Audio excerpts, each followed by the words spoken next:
Welcome to Once Upon a Time Originals, where you can be enchanted by familiar and unfamiliar fairy tales in their original form. Today you will hear The White Snake, a fairy tale by the brothers Grimm. A long time ago, there lived a king who was famed for his wisdom through all the land.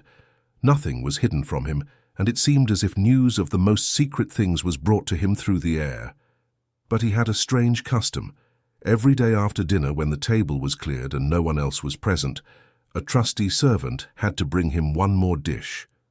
It was covered, however, and even the servant did not know what was in it. Neither did anyone know, for the king never took off the cover to eat of it until he was quite alone.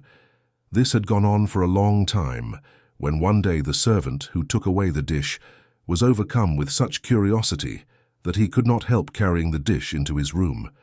When he had carefully locked the door, he lifted up the cover and saw a white snake lying on the dish. But when he saw it, he could not deny himself the pleasure of tasting it, so he cut off a little bit and put it into his mouth. No sooner had it touched his tongue than he heard a strange whispering of little voices outside his window. He went and listened, and then noticed that it was the sparrows who were chattering together and telling one another of all kinds of things, which they had seen in the fields and woods. Eating the snake had given him power of understanding the language of animals. Now it so happened that on this very day the queen lost her most beautiful ring, and suspicion of having stolen it fell upon this trusty servant who was allowed to go everywhere. The king ordered the man to be brought before him and threatened with angry words that unless he could before the morrow point out the thief, he himself should be looked upon as guilty and executed. In vain he declared his innocence. He was dismissed with no better answer. In his trouble and fear he went down into the courtyard and took thought how to help himself out of his trouble.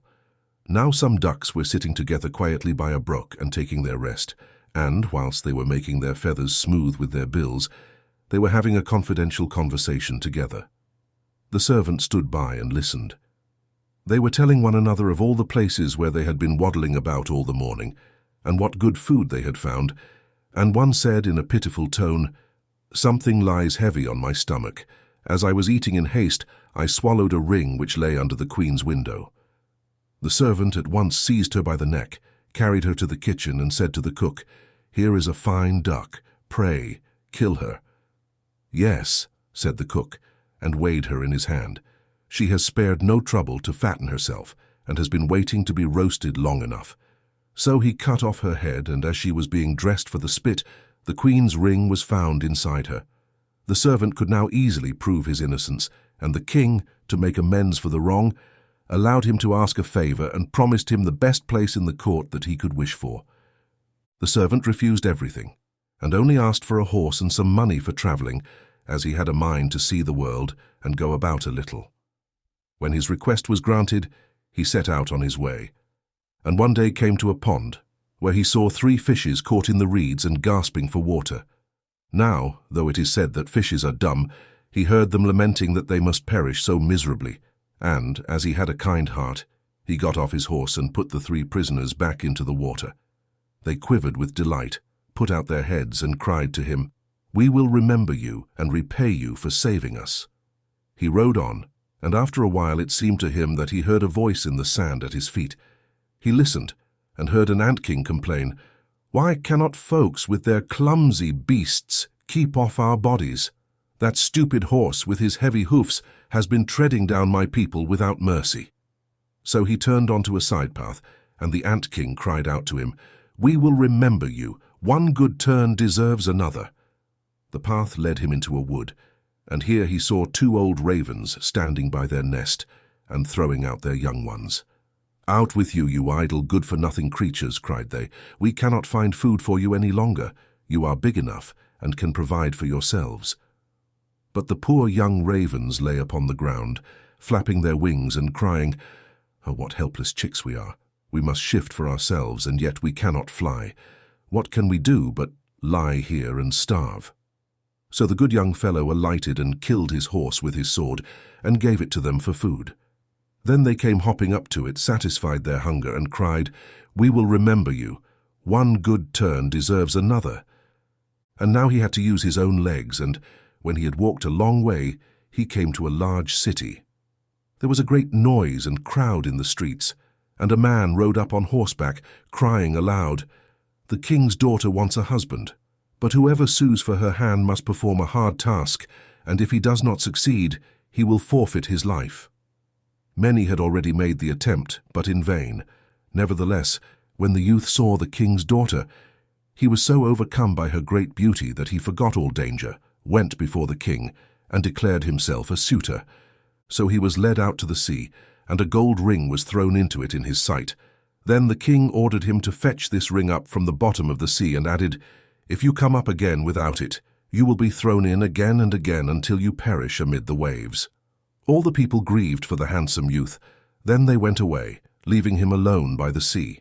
He stood on the shore and considered what he should do, when suddenly he saw 3 fishes come swimming towards him, and they were the very fishes whose lives he had saved. The one in the middle held a mussel in its mouth, which it laid on the shore at the youth's feet, and when he had taken it up and opened it, there lay the gold ring in the shell. Full of joy, he took it to the king, and expected that he would grant him the promised reward. But when the proud princess perceived that he was not her equal in birth, she scorned him, and required him first to perform another task. She went down into the garden and strewed with her own hands 10 sacks full of millet seed on the grass. Then she said, "Tomorrow morning before sunrise these must be picked up, and not a single grain be wanting." The youth sat down in the garden and considered how it might be possible to perform this task, but he could think of nothing, and there he sat sorrowfully awaiting the break of day, when he should be led to death. But as soon as the first rays of the sun shone into the garden, he saw all the 10 sacks standing side by side, quite full, and not a single grain was missing.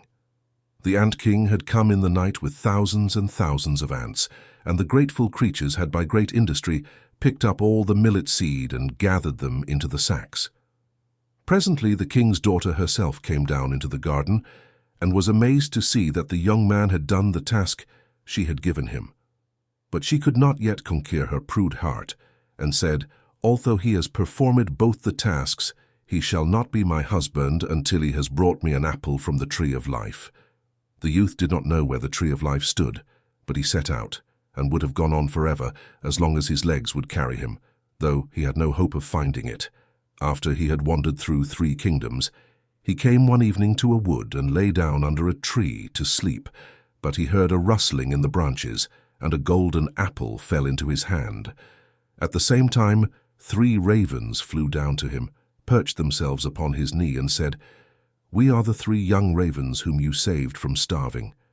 When we had grown big and heard that you were seeking the golden apple, we flew over the sea to the end of the world, where the tree of life stands, and have brought you the apple." The youth, full of joy, set out homewards and took the golden apple to the king's beautiful daughter, who had no more excuses left to make. They cut the apple of life in 2 and ate it together, and then her heart became full of love for him, and they lived in undisturbed happiness to a great age.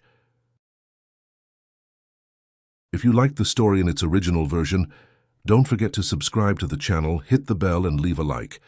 Thank you, and see you next time on Once Upon a Time Originals.